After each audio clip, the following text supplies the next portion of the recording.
I was aware of the Góilín in the late 80s, but I was based in Galway until 1990, 91. And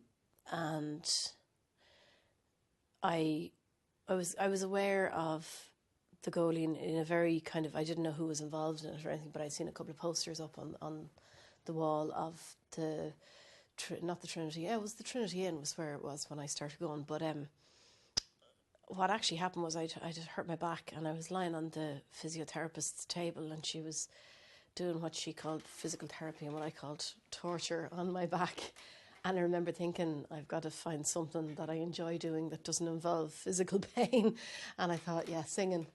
And I suppose I'd put the bits together that I knew that this thing was going. And then I had discovered as well, because I was going to set dancing classes in the Pipers Club.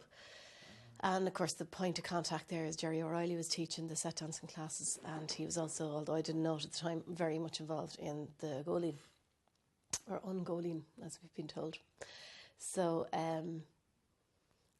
I went on a weekend with the set dancers to Rhine, and there was some singers there. It was a joint Góilín and set dancing weekend, and it was an absolutely brilliant weekend. And I think that was the first time Jerry O'Reilly heard me singing, and he said to me, "Oh, you should come to the Góilín." So fair enough.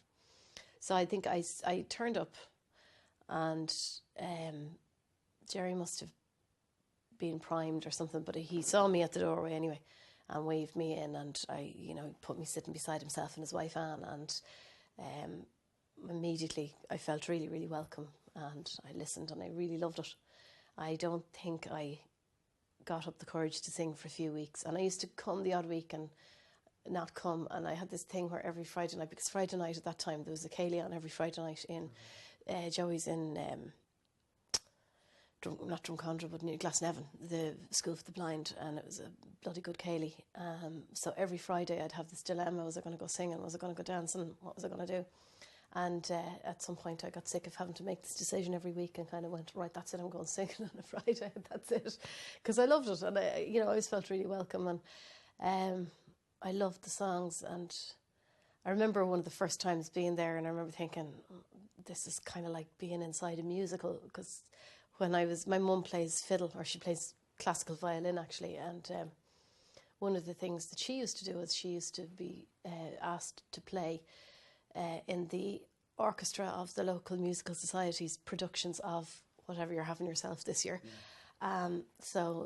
And then there was always a difficulty with babysitters. So myself and my sister would be brought along on, 5 consecutive nights or 6 consecutive nights to eat ice cream, sit in the front row and watch the ladies in the big dresses sing their little hearts out, and loved it. And that would be I would have been maybe 5 or 6 the first time we started going to, I was kind of old enough to bring and young enough to not be noticeable.